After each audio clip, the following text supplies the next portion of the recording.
श्री श्री भक्ति संदर्भ श्री श्रीधर स्वामी टीका में लिखते हैं कि केवला भक्ति के द्वारा ही श्री कृष्ण की प्रसन्नता संभव है।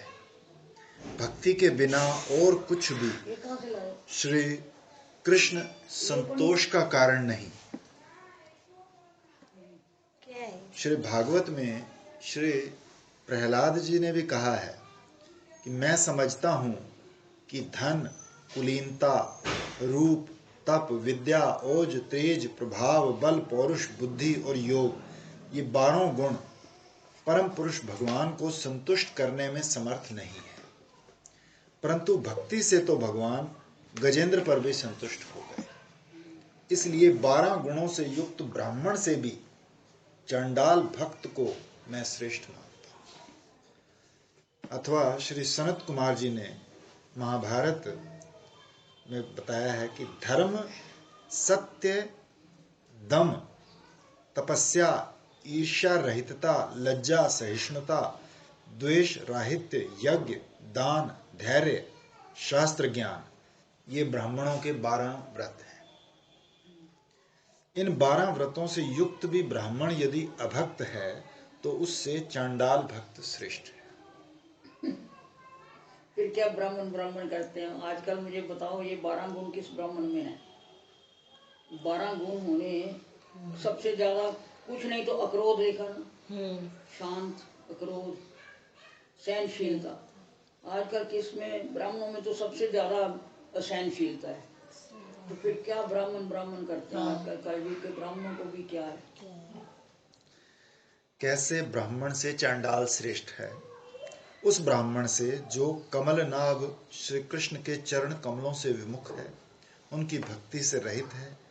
चांडाल कौन सा श्रेष्ठ है? वो चांडाल जिसने श्री भगवान के चरणों में मन, वाणी, क्रिया, प्राण आदि सब अर्पित कर दिए। इहितम शब्द का अर्थ है कर्म। चांडाल के श्रेष्ठ होने का कारण ये है कि वो अपने समस्त कुल को पवित्र कर देता है, किंतु कुल की तो क्या बात, गर्वयुक्त अभक्त ब्राह्मण अपने को भी पवित्र नहीं कर सकता। भक्ति विहीन पुरुष में ये गुण गर्व ही उत्पन्न करते हैं, उसे पवित्र नहीं करते। इसलिए भक्ति विहीन 12 गुणों से युक्त ब्राह्मण को भी यहाँ हीन और निकृष्ट कहा गया है। मुक्ता फल टीका में धन, अभिजन आदि 12 गुण वर्णन किए गए।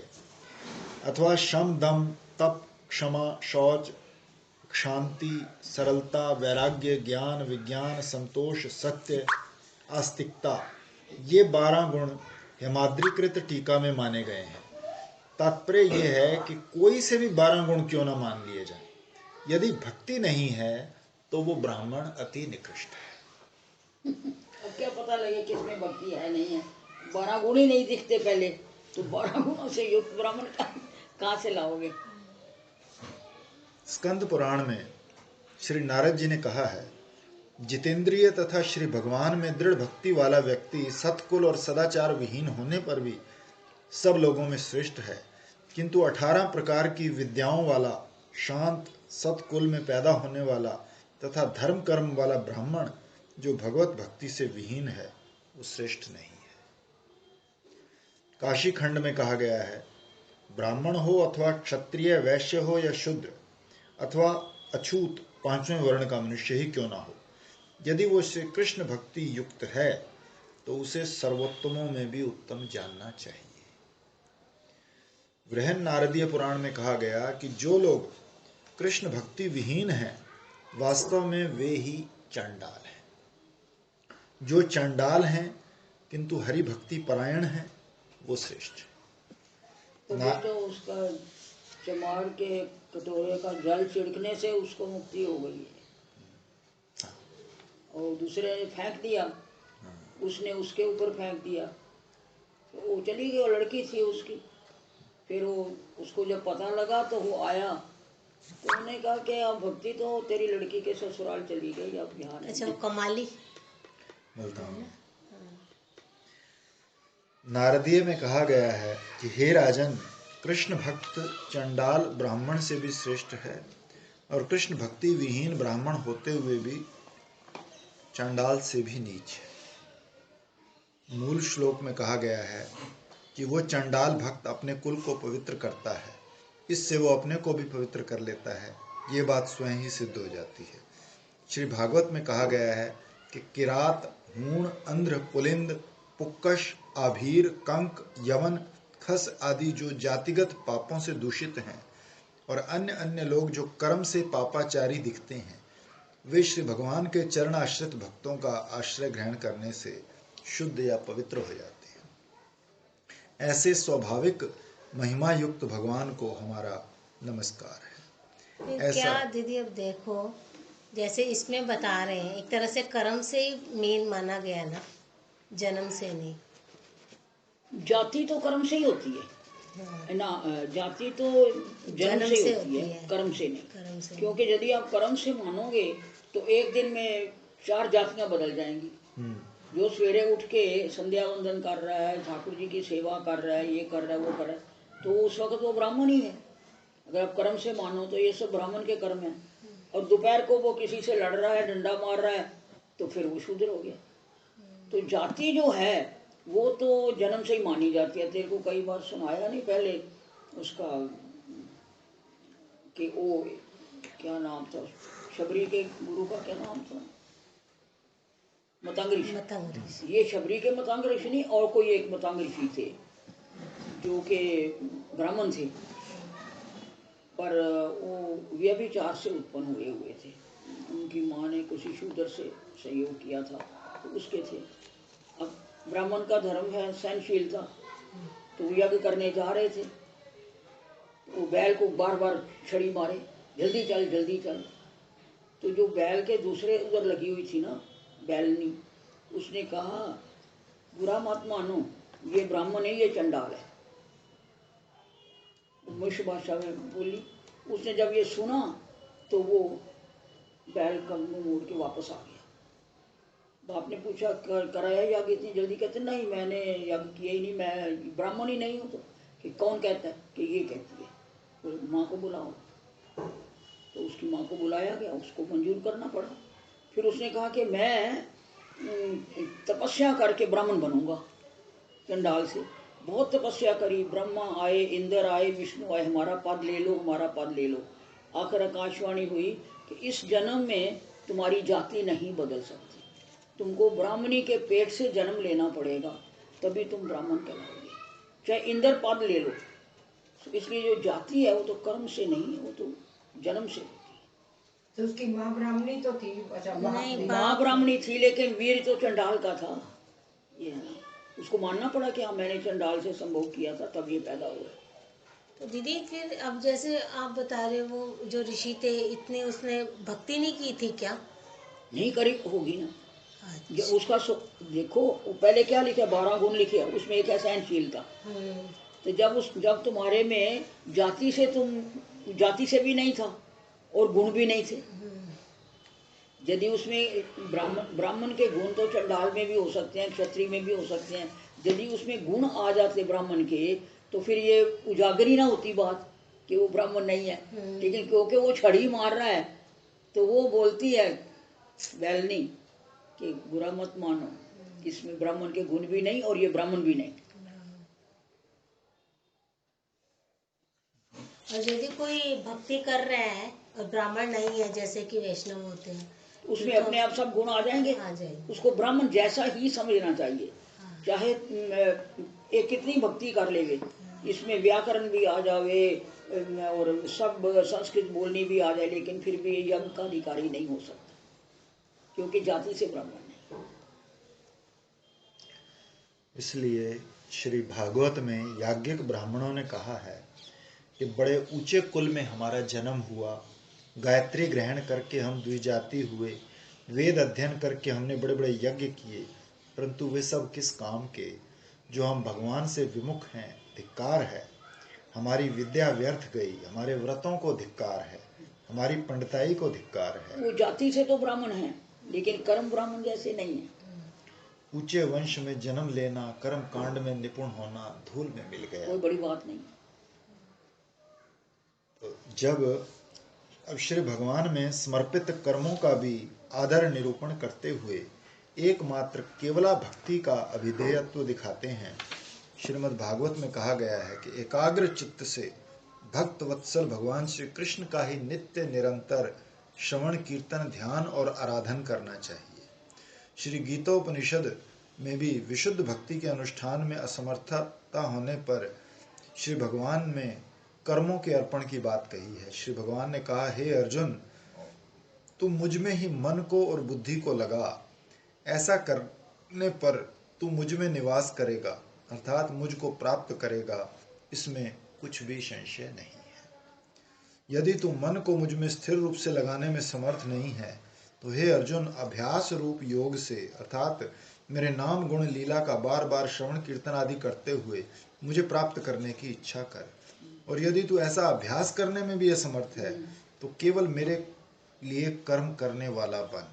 इस प्रकार उत्तरोत्तर सीढ़ी दी है। पहले तो तू अर्पण हो जा, नहीं अर्पण हो सकता, यदि स्वयं नहीं शरणागति ग्रहण कर सकता तो फिर तुम भक्ति मार्ग का अनुष्ठान कर, जो बताया श्रवण मनन कीर्तन निधिध्यासन, वो भी नहीं कर सकता तो जो कर्म कर रहा है, जो हम लोअर डिग्री के हम कहते हैं ना, जो करो उसको समर्पण कर दो, यही समझो कि वही कर रहा है वही कर रहा है। तो वो करते करते दूसरी सीढ़ी आ जाएगी, वो करते करते तीसरी आ जाएगी, फिर एक दिन ये लगेगा कि जैसे जेब में घड़ी हो और पता नहीं था कि यही है, तो वो घड़ी मिल गई।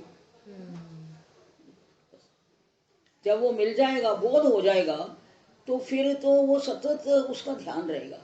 कोई अंदर ही अंदर नाम चलेगा, लीला चलेगी, स्तोत्र चलेगा, फिर ये बाहर की चीजें कोई इफेक्ट भी नहीं करेगी। तो मन को संयत कर और मेरी प्राप्ति रूप योग के आश्रित होकर, तभी वो ब्राह्मण के जो गुण बताए हैं, तभी उसमें से अक्रोध, शांत होना, ये सब है। समस्त कर्मों के फल को मेरे ऊपर छोड़ दे, ऐसा तू यत्न कर। वो भी कब होगा? जब हम उसकी प्रेजेंस फील करेंगे। तो अगर सातवें आसमान में भगवान है तो वो हमारे कर्म और कैसे लेगा? श्रीमद् भागवत में श्री नारद जी ने श्री व्यास देव के प्रति कहा है कि हर समय काम एवं लोभ आदि की चोटों से घायल हुआ हृदय कृष्ण सेवा से जैसी शांति और आनंद का अनुभव करता है, यम नियम आदि योग के साधनों से वैसी शांति और आनंद नहीं मिल सकता। इसलिए श्री भागवत में स्वयं भगवान ने कहा है, हे उद्धव, योग साधन, ज्ञान साधन, धर्म अनुष्ठान, जप पाठ, तप त्याग मुझे प्राप्त कराने में उतने समर्थ नहीं जितनी नित्य वर्धनशीला मेरी अनन्य प्रेममयी भक्ति है। इसके बाद अब ज्ञान के अनादर को दिखाते हैं। ज्ञान का अति कष्ट साध्य होने से निम्नलिखित 2 श्लोकों में अनादर निरूपण किया गया है।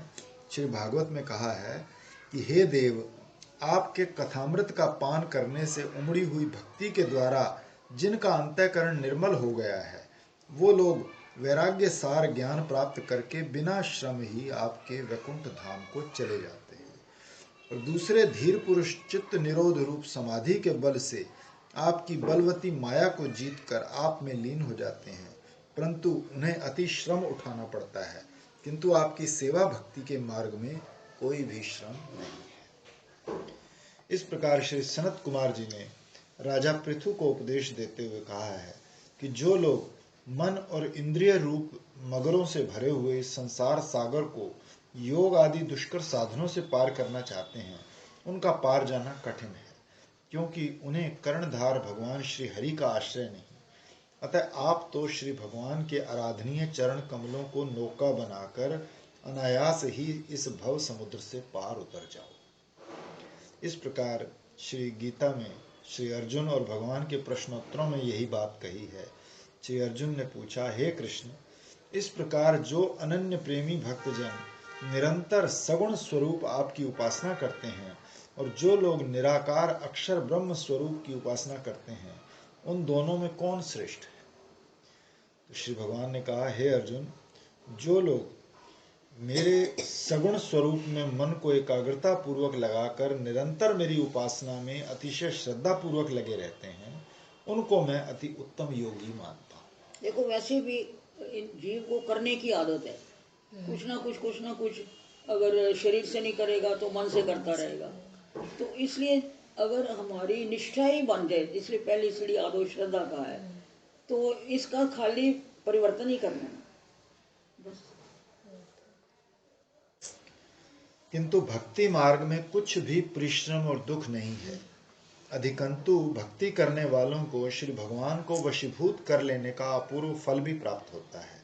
जैसा कि श्रीमद् भागवत में ब्रह्मा जी ने कहा है, हे प्रभु, जो व्यक्ति ज्ञान मार्ग का अनुसरण श्रम त्याग कर केवल सत्संग में रहकर सदा विनम्र भाव से भक्तगणों के मुख से निकली हुई आपकी लीला कथा का जो उनके पास रहने मात्र से अपने आप सुनने को मिलती है, शरीर वाणी और मन से सेवन करते हैं, उसको ही अपना जीवन बना लेते हैं।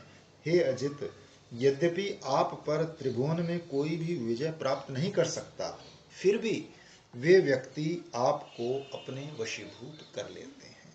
आप उनके प्रेम के अधीन हो जाते हैं।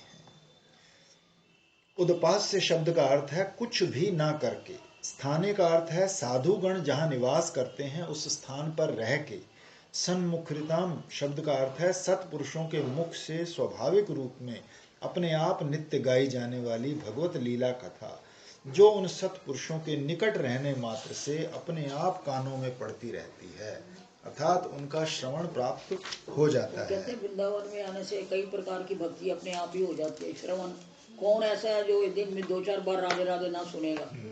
नहीं, आजकल तो 4:30 बजे ही दामोदर की सुनती होगी तुम्हारे भी वहाँ, क्योंकि ओपन है ना, हमारे तो यहाँ सुनती है, तो 4:30 बजे ही सुनना शुरू हो जाता है घंटा घड़ियाल। और पीछे आश्रम बने हुए ना 2-3, तो कार्तिक में तो बहुत होता है। अतः ब्रह्मा जी ने श्री भगवान की स्तुति करते हुए वास्तव वचन कहे हैं, हे भगवान, आपकी भक्ति समस्त कल्याणों का मूल उद्गम स्थान है।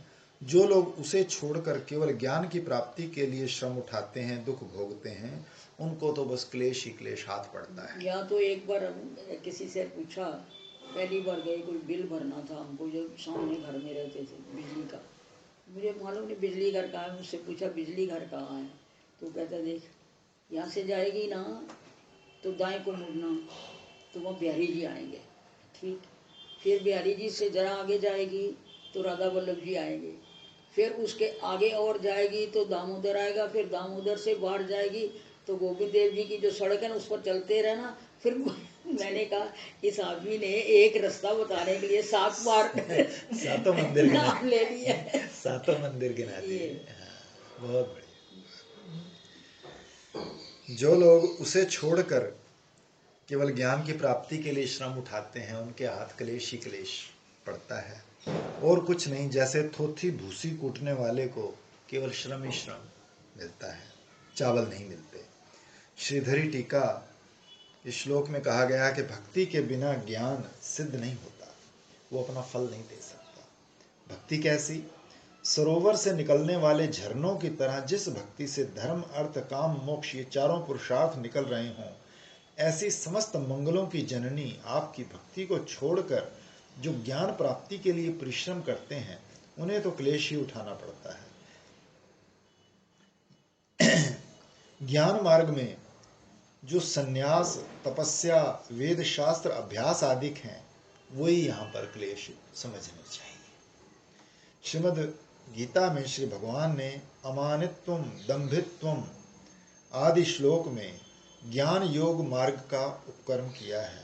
बीच में मई च अन्य अन्य योगेन भक्तिर व्यभिचारिणी, मुझ में अन्य अन्य उपाय से अव्यभिचारिणी भक्ति होनी चाहिए, ये कहकर अंत में तत्व ज्ञानार्थ दर्शनम, ज्ञान तत्व ज्ञान के अर्थ रूप परमात्मा को सर्वदा देखना, तो अनन्य उपाय से अव्यभिचारिणी भक्ति ही ज्ञान है, या अव्यभिचारिणी भक्ति ही ज्ञान का वास्तव अर्थ है। और जो भक्ति रहित ज्ञान है वो अज्ञान ही है। इससे स्पष्ट हो जाता है कि भक्ति योग के बिना जो ज्ञान है वो वास्तव में ज्ञान नहीं, अज्ञान है।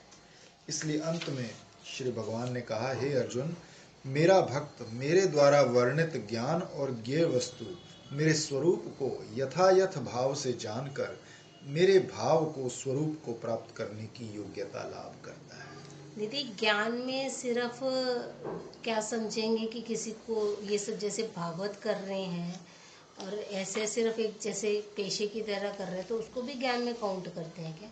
देखो, ज्ञान का तो मतलब यह है कि आत्मा का ज्ञान हो जाना। आत्मा एक चिन्मय वस्तु अंदर है, वो उसका ज्ञान हो गया आपको, लेकिन आपको उसके स्वरूप का ज्ञान तो नहीं अभी हुआ। तो भक्ति में इतनी शक्ति है कि वो निराकार को साकार बना के आपके सामने ला देगी। ये रुचि भेद की बात है। बाकी ये है कि भक्ति का सहारा होने से ज्ञान जल्दी प्रफुल्लित होता है, और बिना भक्ति के ज्ञान भी लगड़ा है, और भक्ति बिना ज्ञान के अंधी है। दोनों बातें। तो ज्ञान तो हो गया, भगवान है, पर अब उसके आगे उनको साकार करें। अब श्री भगवत आश्रय छोड़कर दूसरे दूसरे देवताओं का या किसी अन्य उपाय वस्तु का स्वतंत्र रूप से आश्रय ग्रहण करने में अनादर दिखाते हैं। लेकिन इसमें यह है कि अन्य अन्य देवताओं से भी अगर आप उपासना करके कृष्ण भक्ति मांग रहे हो तो वो त्याज नहीं है। क्योंकि देखो, गोपियों ने क्या मांगा कात्यायनी से?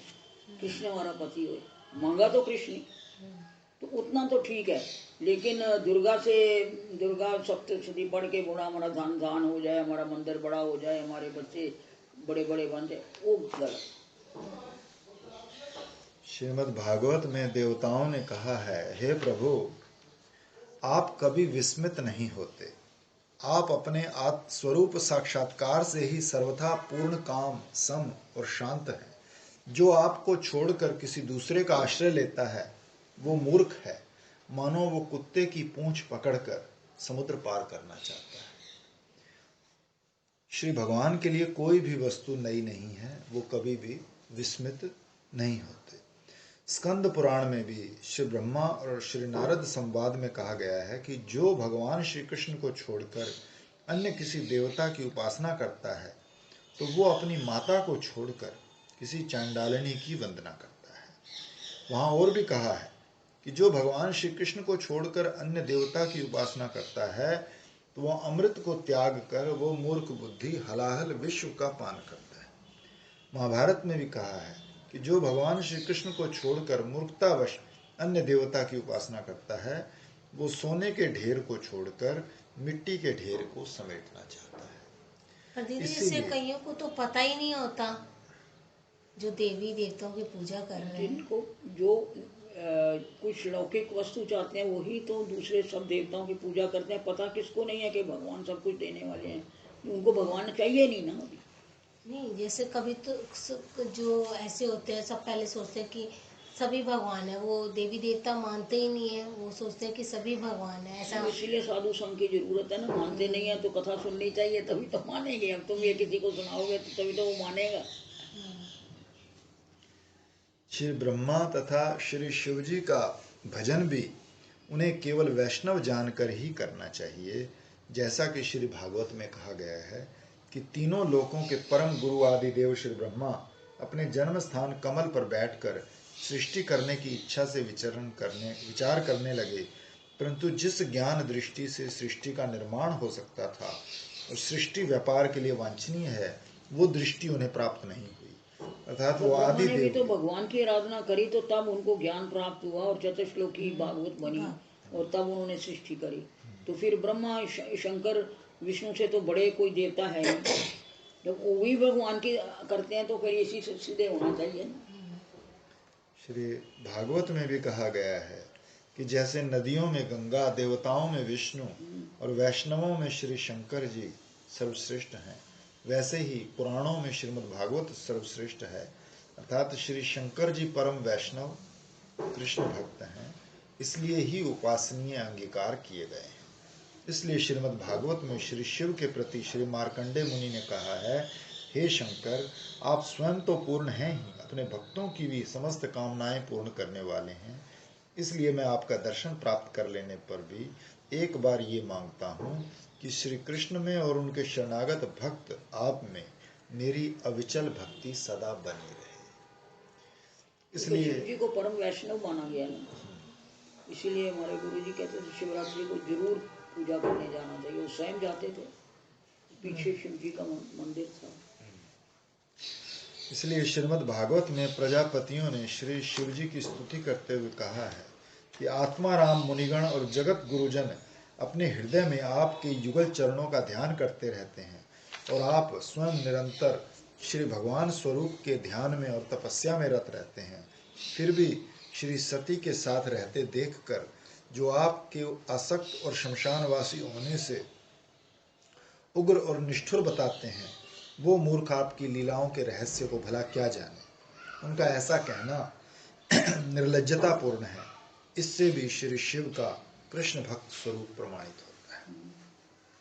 श्री भागवत में श्रीमद् अष्टभुज भगवान श्री हरि के प्रति प्रचेतागण ने भी यही कहा है कि हे भगवान, आपके प्रिय भक्त तथा सखा श्री शंकर के क्षण भर के समागम से ही आज हमें आपका साक्षात दर्शन प्राप्त हुआ है। आप जन्म मरण रूप दुसाध्य रोग के श्रेष्ठतम वैद्य हैं, अतः अब हमने आपकी शरण ली है। किंतु वैष्णव होकर यदि श्री विष्णु एवं श्री शिव दोनों को समान देखता है तो उसे भक्ति जो उसे प्राप्त है वो भी क्षीण हो जाती है। जैसा कि वैष्णव तंत्र में कहा गया है कि जो मूर्ख लोग श्री विष्णु के साथ अन्य देवताओं की समानता देखते हैं, एकाग्र चित्त होने पर भी उन्हें फिर श्री विष्णु की एकांतिकी भक्ति प्राप्त नहीं होती। जो व्यक्ति श्री नारायण में ब्रह्मा शिव आदि की समानता देखता है, उन सब में समान बुद्धि रखता है, वो व्यक्ति निश्चय ही पाखंडी है। इसलिए शास्त्रों में जहाँ जहाँ श्री विष्णु तथा श्री शिव में अभेद दृष्टि के वचन दिखते हैं, वो वचन शम भक्त अर्थात शांत रस के अनुयायी ज्ञानियों के लिए प्रयोजनीय हैं, क्योंकि उनके लिए तो गधा गाय ब्राह्मण चंडाल सोना मिट्टी सब एक बराबर है। दीपक जी कहा करते थे कुत्ता भी ब्राह्मण है, गधा भी ब्राह्मण है, सब ब्राह्मण।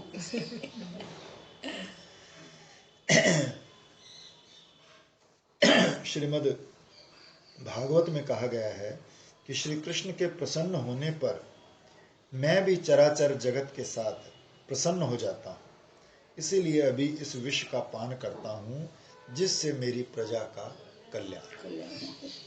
श्री मार्कंडेय मुनि शुद्ध वैष्णव थे, ये बात पहले ही श्रीमद् भागवत में कही गई है। श्री शिवजी ने कहा है, हे पार्वती, ये मार्कंडेय ब्रह्म ऋषि लोक अथवा परलोक की कोई भी वस्तु नहीं चाहते, यहाँ तक कि मोक्ष को भी नहीं चाहते, क्योंकि अव्यय घट घटवासी पुरुष भगवान श्री कृष्ण के चरणों में इन्हें पराभक्ति की प्राप्ति हो चुकी। मार्कंडेय को दर्शन दिया है जब उसने, तो पार्वती ने कहा कि का कुछ वरदान दे दो। कहते ये कुछ चाहता ही नहीं है तो मैं इसको क्या दूँ, इसको कुछ नहीं चाहिए।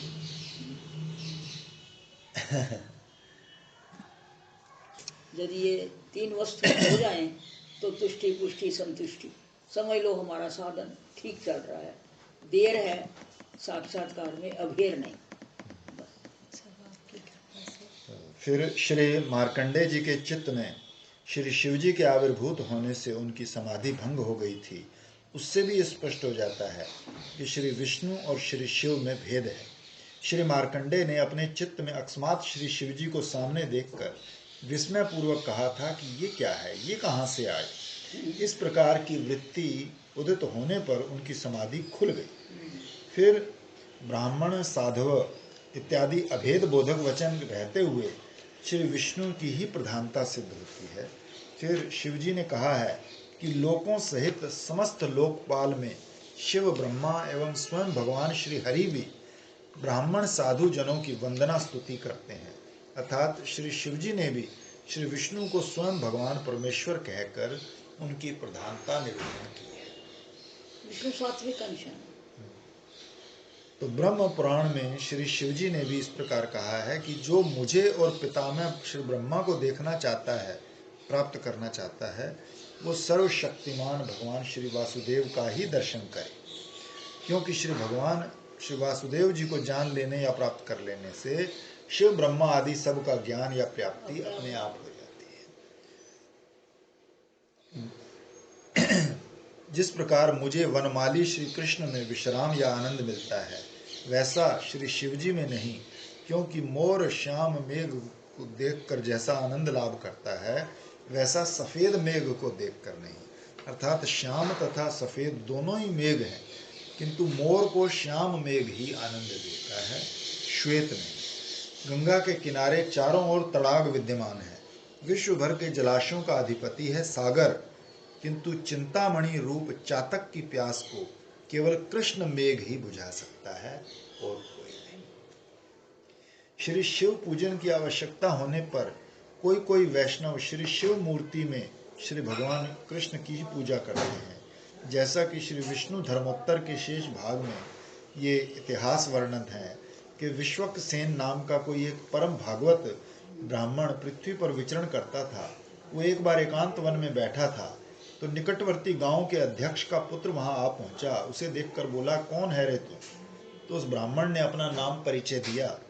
फिर वो अध्यक्ष पुत्र बोला, आज मेरे सिर में दर्द हो रहा है, जिससे मैं अपने इष्ट देव श्री शिव जी की पूजा नहीं कर सकता, इसलिए मेरे प्रतिनिधि रूप में उनकी तुम ही जाकर पूजा करो। इसके बाद विष्णु धर्मोत्तर के आधे श्लोक में ये कहा गया कि अध्यक्ष पुत्र के ऐसा कहने पर ब्राह्मण बोला कि मैं तो एकांतिक विष्णु भक्त हूँ। श्री वासुदेव, संकर्षण, प्रद्युम्न और अनिरुद्ध ये चतुरात्मक श्री कृष्ण प्रकट रूप में अथवा अप्रकट रूप में मेरे पूज्य हैं और किसी की मैं पूजा नहीं करता, इसलिए तुम किसी दूसरे के पास ही शीघ्र चले जाओ। इस प्रकार अपनी बात को अस्वीकार करता देख उस अध्यक्ष पुत्र ने उस ब्राह्मण का सिर काट डालने के लिए तलवार निकाली। तब वो ब्राह्मण स्तब्ध होकर मृत्यु से बचने के लिए विचार पूर्वक बोला, आपका मंगल हो, मैं पूजा करने वहां जाता हूँ। तो वहां जाकर मन ही मन सोचने लगा, ये रुद्रदेव हैं जो प्रलय करता है, इसलिए तमोगुण वर्धन करने वाले होने से तमोगुण में है, और श्री नरसिंह देव तामसी दैत्य गुणों का संहार करने से तमोगुण को नष्ट करने वाले हैं। तो तमोगुण को नाश करने के लिए ही वो अंधकार को नाश करने वाले सूर्य की तरह आविर्भूत हुए, इसलिए रुद्र आकार मूर्ति में भी इनके उपासकों का तमोगुण नष्ट करने के लिए मैं श्री नरसिंह देव की ही पूजा करूं। श्री नरसिंहाय नमः कहकर ब्राह्मण पुष्पांजलि देने लगा। तब पुनः ग्राम अध्यक्ष पुत्र ने क्रोध में भरकर तलवार निकाल ली। तब एकदम उसी रुद्र मूर्ति को फोड़कर श्री नरसिंह देव अपने आप आविर्भूत हो उठे और उस ग्राम अध्यक्ष के पुत्र का उसके परिजनों सहित विनाश कर दिया। दक्षिणात्य में लिंग स्फोट नामक श्री नरसिंह देव अति प्रसिद्ध होकर अभी भी विराजमान। जिस भाव से पूजा करो ना वही प्रकट हो जाता है। ये साधारण स्त्री है हमारी गीता, तो एक बार श्यामा शरण जी ने कहा होगा, उनको बीमार थे कि कोई पूजा कर दे, तो वो तो सीताराम उपासक है ना, उसने सेवा करी, मतलब करने वाले की भी और देखने वाले की भी, दोनों की दक्षता देखो।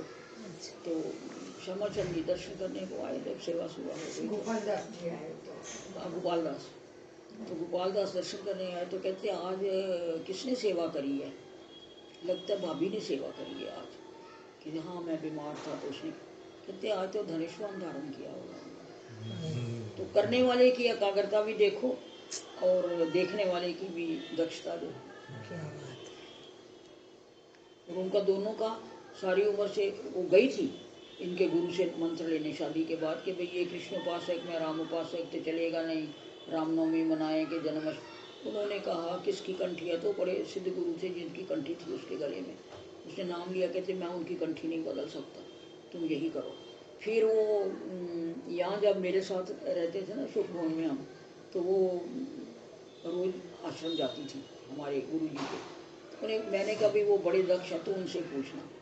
तो उन्होंने उनको हरे राम का सब मंत्र ऐसा बताया कि ये राम वो हैं जो राधा में रमन करते हैं, हरे और ये कृष्ण वो हैं जो के आकर्षण करते हैं, सो तुम जो करते हो वही करो, ये हरे और महामंत्र किया करो, महामंत्र का अर्थ राम ही है। उन्होंने ऐसा समझा दिया।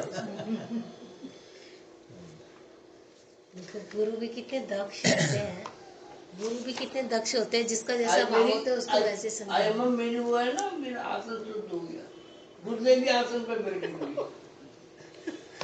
इस प्रकार श्री शिव भक्ति की व्यवस्था स्थिर निर्णय होने पर भी वैष्णव शास्त्रों में श्री विष्णु के बहिरंग आवरण सेवक रूप में अन्य अन्य अप्राकृत देवताओं की पूजा का विधान भी देखने में आता है।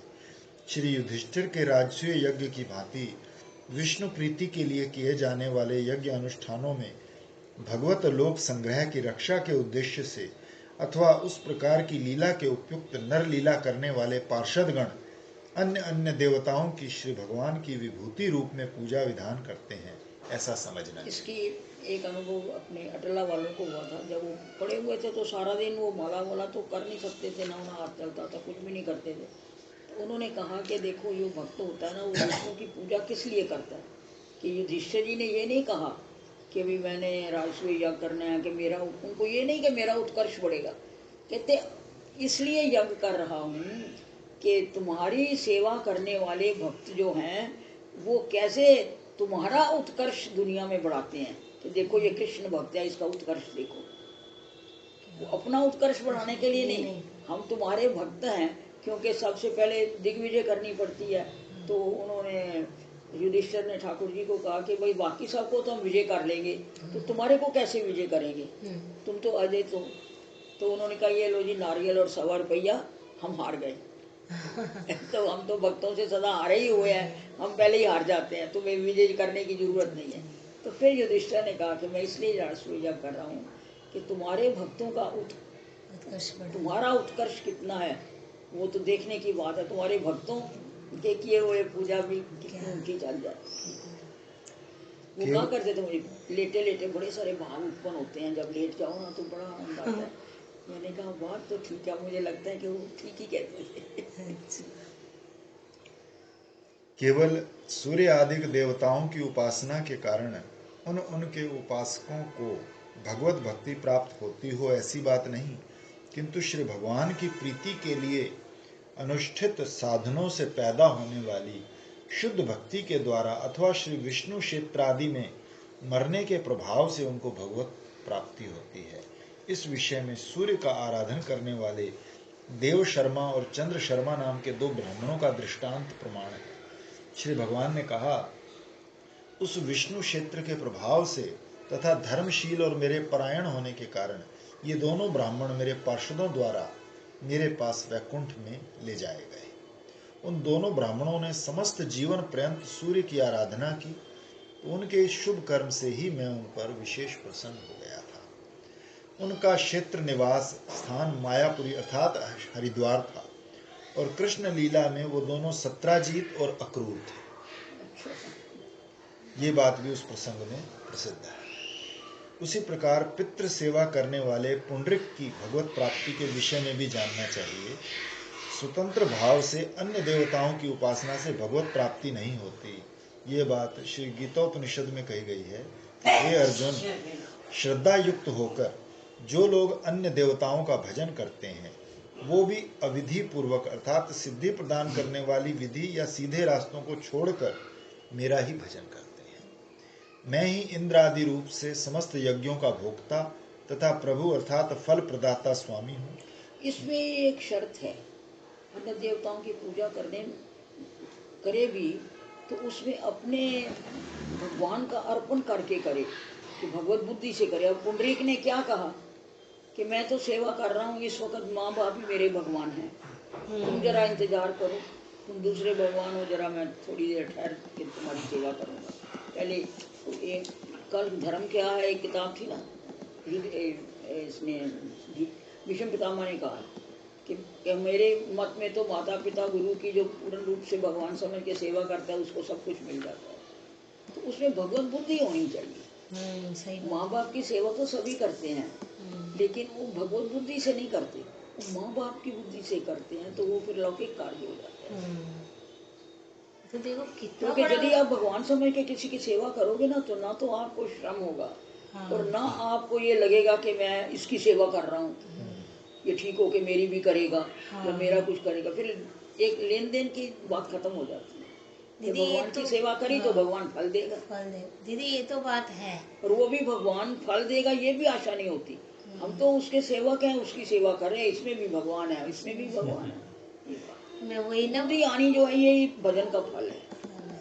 आपने याद है ना जब इन सबको हो गया था कोविड, तो आप मेरे को रोज फोन करते थे, कहते थे सबको उसी का रूप मान के सेवा करना, सबको उसी का रूप मान के सेवा करना। दीदी उसमें दो फायदे हैं। एक तो इतना- जो सेवा लेने वाला है उसको आनंद आता है, क्योंकि आप चिढ़ते नहीं हो। साधारणतः जो सेवा करता है थक जाता है तो फिर वो खींचता है, इसमें खींच नहीं आती क्योंकि भगवान की सेवा कर रहे हैं। हाँ लेने वाले को भी आनंद आता है और करने वाले को भी आनंद आता है, क्योंकि मैं तो भगवान की सेवा कर रहा हूँ। हाँ, ये श्रम से मुझे लगा, उनका श्रम नहीं होता था ये बात यही यही संतुलित जीवन यही है।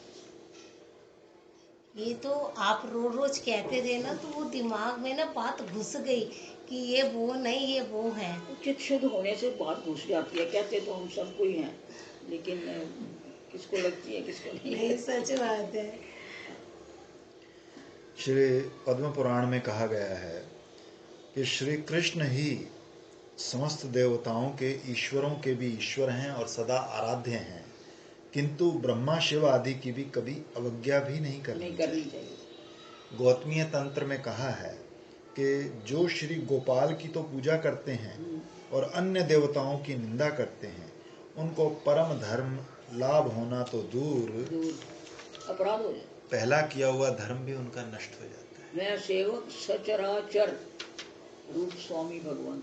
मनुष्यों की तो बात छोड़ दो, मरीजों की तो बात छोड़ दो, लेकिन चर अचर मेरे इष्ट का रूप है। श्री शिवजी की अवज्ञा में महान दोष ही हैं, जैसे कि श्री भागवत में श्री नंदीश्वर ने अभिशाप दिया है कि जो मूर्ख कर्ममयी अविद्या को ही विद्या समझते हैं और भगवान शिवजी का अपमान करने वाले हैं तथा जो ऐसों का अनुगमन करने वाले हैं, वो सब लोग जन्म मरण रूप संसार के चक्र में पड़े रहें। श्री शिवजी महाभागवत हैं, इसलिए उनकी अवज्ञा में वैष्णव अपराध दोष अपने आप सिद्ध हो जाता है। ये बात भी संक्षेप में कही गई है। श्रीमद् भागवत में यक्षों का विनाश करते देख श्री स्वयंभू मनु ने तत्व ज्ञान का उपदेश करते हुए अपने पौत्र श्री ध्रुव जी को कहा कि तुम श्री शिवजी के भ्राता और सखा कुबेर के प्रति अवज्ञा प्रदर्शन कर रहे हो। यक्षों के राजा हैं कुबेर, वो श्री शिवजी के भाई सखा हैं, अतः कुबेर का अपमान करने में महावैष्णव श्री शिवजी के प्रति तुम्हारा अपराध हो रहा है, किंतु भगवत भक्ति के स्वभाव से उत्पन्न होने वाली विनय तो सब विषयों में होती है। महाभागवत श्री शिव के अपराध से कहीं भक्ति लुप्त न हो जाए, इस भय से तब बार बार भक्ति की याचना करते हुए श्री ध्रुव ने श्री कुबेर से भी भगवत भक्ति के वर की प्रार्थना की। अतः भक्ति चाहने वाले सत्पुरुषों का वैष्णव प्रवर श्री शिवजी की पूजा में यही अभिप्राय है। इसलिए कूर्म पुराण में श्री भगवान ने कहा है, एकांत भाव से जो मेरा सम्यक पूजन करता है, किंतु यदि वो श्री शिवजी की निंदा करता है तो वो निश्चय ही नरक को नाम अपराध है ना, ये तो शिव और वैष्णव के नाम में भेद करना भी अपराध है।